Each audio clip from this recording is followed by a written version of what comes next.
नमस्कार, आप सुन रहे हैं ये पुस्तक बक ब्लू पर। अंधेरी नामक जंगल में सुरीली नाम की एक बिल्ली रहा करती थी। यथा नाम तथा गुण बहुत ही सुरीला गाती, इतना मधुर मनमोहक मानो उसके कंठ में मिश्री घुली हो। सुरीली जब भी अपने सुर से ताल छेड़ती, पूरे जंगलवासी जीव जंतु पशु पक्षी सभी उसे घेर लेते, सुनने लगते, जब तक वह गाना बंद ना कर दे। सुनते रहते। सुरीली की ख्याति इतनी बढ़ी कि जंगल का राजा गोगा भेड़िया भी उसे अपनी सभा में बुलाकर सम्मानित करता। सुरीली इस कदर आत्ममुग्ध हुई कि उसका अहंकार धीरे धीरे 7वें आसमान पे पहुंच गया। हर किसी को अपने से कमतर अपमान की दृष्टि से देखती, सीधे मुंह किसी से बात भी नहीं करती। छोटे मोटे जानवर को देखकर तो मुंह बिदका लेती, झिड़क देती।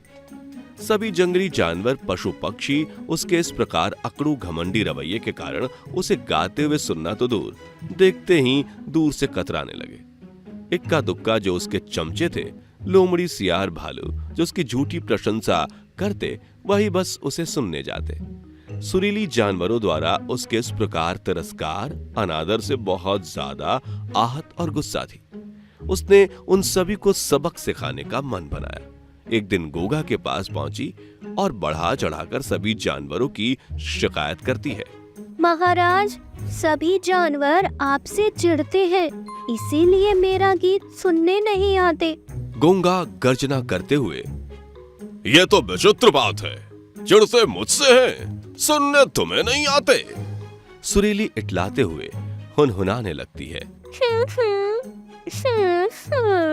अरे बोल भी, शर्मा क्यों रही है?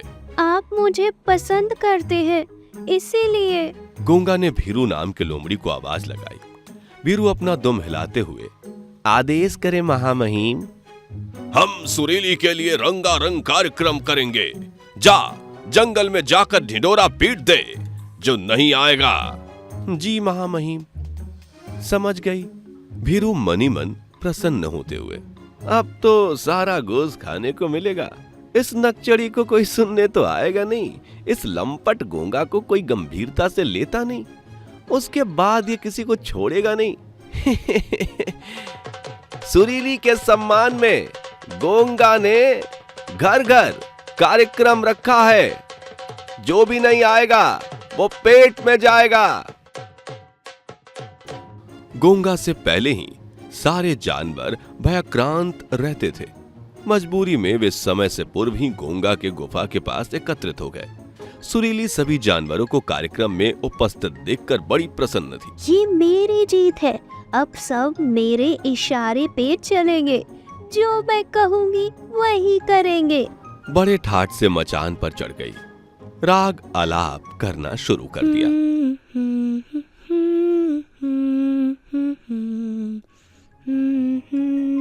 सभी जानवर मूर्तिवत चुपचाप बैठे रहे, कोई भी किसी भी प्रकार की प्रतिक्रिया नहीं दे रहा था। सुरीली को यह देखकर गुस्सा आ गया। गोंगा से शिकायत करते हुए, ये ताली नहीं बजा रहे। गोंगा सभी जानवरों की ओर गुर्राते हुए, ताली बजाओ नहीं तो हाथ तोड़कर कटोरा पकड़ा दूंगा। सभी जानवर डरते हुए ताली बजाने लगते हैं और बजाते ही जा रहे थे। सुरीली, बस भी करो, ऐसे ताली नहीं बजाना। कब कैसे ताली बजानी है ये भी तुम्हें सीखना चाहिए, नहीं तो मेरा गुस्सा जानते हो ना। सभी जानवर इस बार सुरीली पर बुरी तरह से चिढ़ गए। सुरीली राग आलापे जा रही थी, जानवरों ने अपने कान बंद कर लिए। सुरीली गोंगा पर चिल्लाते हुए, गोंगा ये क्या है, ये मुझे सुन क्यों नहीं रहे, ये मेरा अपमान है। गोंगा सुरीली को समझाते हुए कहता है, ये सुन नहीं रहे तो इसमें मेरा क्या कसूर। सुरीली इस बार गोंगा को और बुरी तरह से झड़कते हुए, मूर्ख, तुम्हें संगीत का कुछ पता है?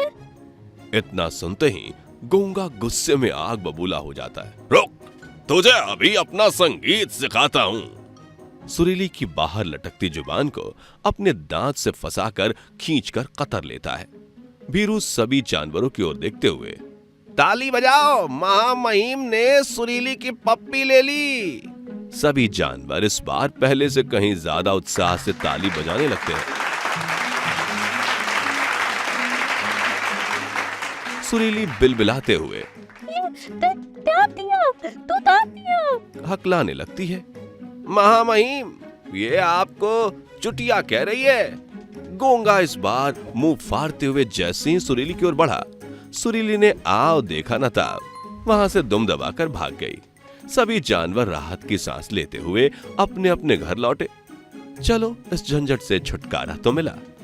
भावार्थ: मति जब मारी जाती है, अहंकार कार्य पे भारी पड़ जाता है। व्यक्ति स्वयं ही स्वयं का शत्रु बन जाता है। इसलिए व्यक्ति को हमेशा आदर और सम्मान प्राप्त होने पर कृतज्ञ होना चाहिए, ना कि अहंकारी।